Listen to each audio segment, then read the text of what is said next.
Hello दोस्तों, जागरण जोश के डेली Q&A सेशन में आप सबका स्वागत है। मैं हूं शारदानंद।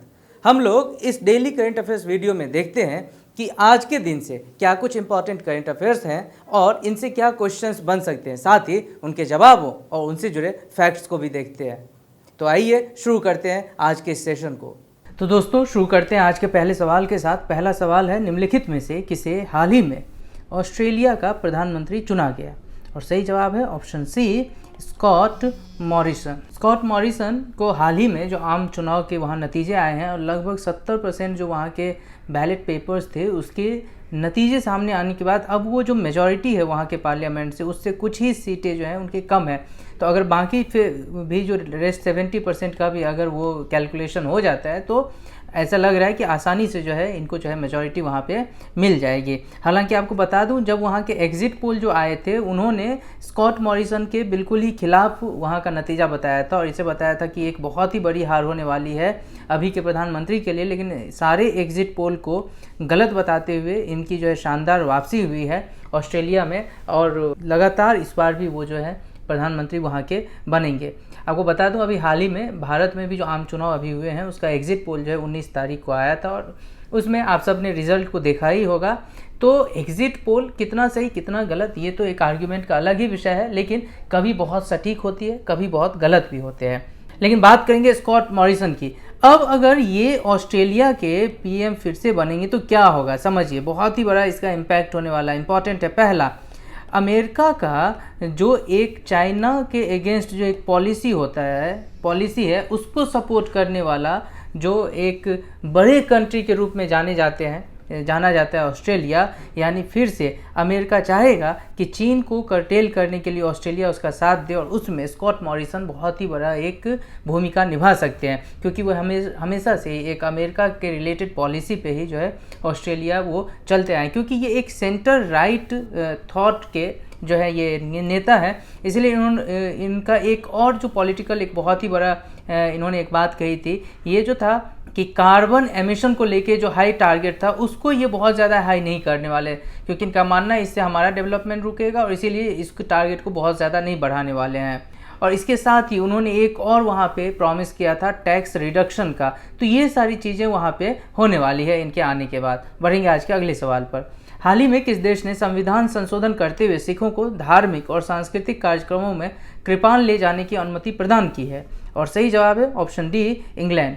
ये जो एक बिल था जिसके ऊपर जो भी ये किसी भी तरह का अगर लग रहा है कि वो वेपन है, हथियार है, इन चीज़ों पे रोक लगाने वाला एक बिल है, लेकिन वो जो एक संविधान में संशोधन किया गया और वो एक बिल है जिसमें कहा गया कि चूंकि यह एक इंटीग्रल पार्ट है एक सिख के अपने रिलीजियस एस्पेक्ट को देखते हुए उसी अधिकार को सुरक्षित रखते हुए जो है इस कानून में संशोधन किया गया और अब जाके घातक हथियारों को जब्त करने का जो ये एक अलग से अधिकार था पुलिस को, ये वापस ले लिया गया और सिखों को ये एक एक्स्ट्रा एक लिबर्टी दे दी गई कि वो अपने साथ कृपाण रख सकें।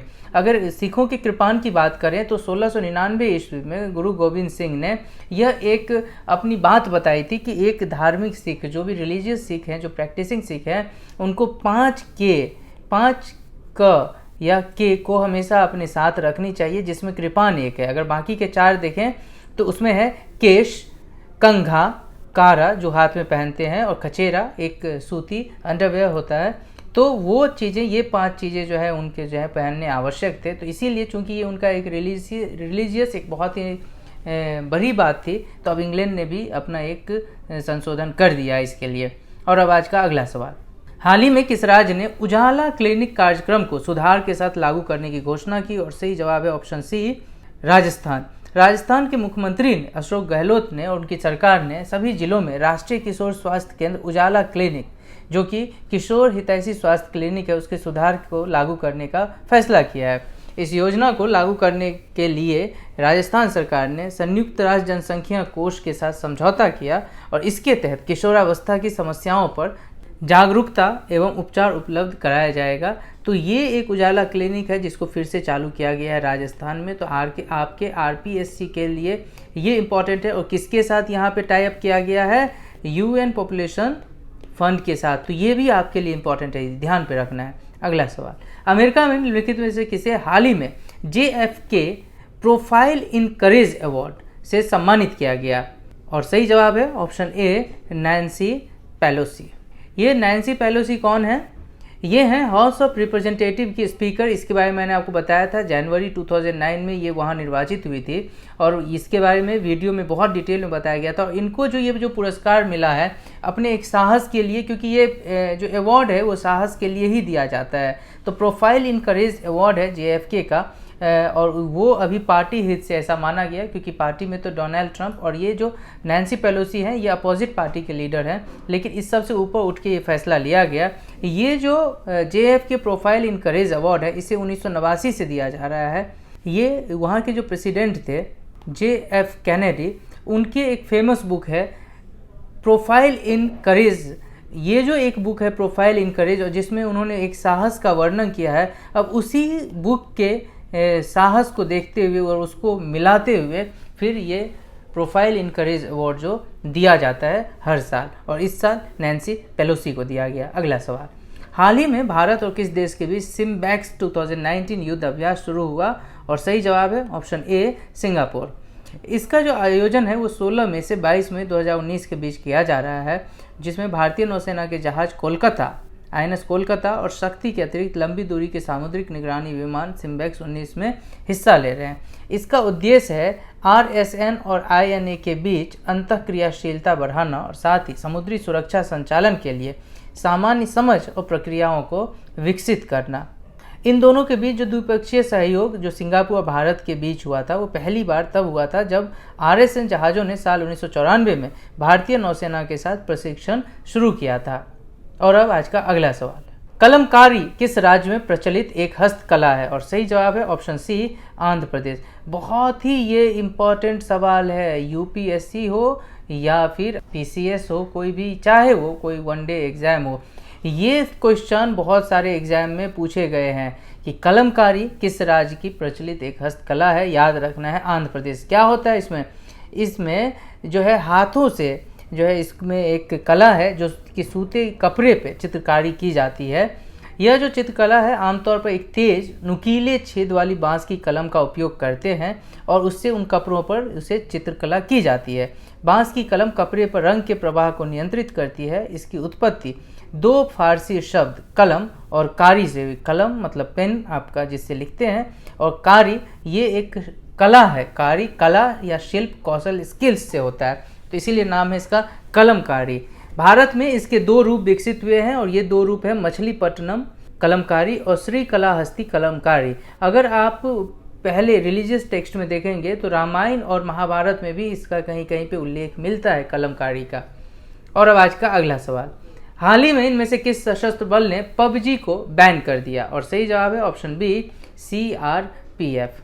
CRPF ने देखा कि उनके जवान अब जो है बहुत सारे कामकाज ऐसे छोड़ के और अपने अपने मोबाइल से लगे रहते हैं और वहाँ पे PUBG पे उनका ज़्यादा टाइम जाता है, PUBG ज़्यादा खेलते हैं। और इसी को देखते हुए CRPF ने जो है इस PUBG, जिसका पूरा नाम है प्लेयर्स अननोन बैटलग्राउंड अंडरग्राउंड, इस पर प्रतिबंध लगा दिया। ये जो CRPF है ये भारत में सभी जवान उग्रवाद विरोधी कोबरा इकाई को इसमें एक नोटिस भेजा गया और जिसमें बताया कि ये PUBG नहीं खेला जाए और मोबाइल फ़ोन से इस गेम को अनइंस्टॉल भी कर दिया जाए। इस के तहत ये जो उन्होंने एक नोटिस दिया, इस नोटिस में ये भी कहा गया कि अब हर जवान का मोबाइल फ़ोन रैंडमली कभी भी चेक हो सकता है और उस पर पाए जाने पे जो है ऑफिशियल कार्रवाई की जाएगी। CRPF की बात करें तो यह भारत का सबसे बड़ा केंद्रीय सशस्त्र पुलिस बल है और भारत सरकार के गृह मंत्रालय के अधिकार के तहत कार्य करता है। इसकी जो प्राथमिक भूमिका है वो है राज्य और केंद्र शासित प्रदेशों में कानून व्यवस्था बनाए रखने, उग्रवाद को रोकने के लिए पुलिस अभियानों में सहायता करना। तो ये सारी जो एक वर्क है जो जहाँ ये लोग काम करते हैं वो है CRPF का। और अब आज का अगला और अंतिम सवाल, इनमें से किस खिलाड़ी ने इटालियन ओपन में पुरुषों का सिंगल्स खिताब जीता? और सही जवाब है option A, Rafael Nadal. Rafael Nadal ने रोम में, जहाँ पे ये इटालियन ओपन हुआ, इस रोम में उन्होंने दुनिया के नंबर 1 खिलाड़ी नोवाक जोकोविच को 6-0, 4-6, 6-1 से हराकर इस वर्ष का उन्होंने अपना पहला खिताब जीता है। तो दोस्तों यहीं खत्म करेंगे आज के पहले सेगमेंट को, बढ़ेंगे अगले सेगमेंट पे जहाँ पे मैंने आपसे एक सवाल पूछा, उसका जवाब बताऊंगा और आपके लिए एक नया सवाल भी होगा। मैंने आपसे पूछा था हाल ही में लाइट स्पोर्ट्स LSA में अटलांटिक महासागर को पार करने वाली दुनिया की पहली महिला कौन बनी? और सही जवाब है option A, captain Aarohi Pandit.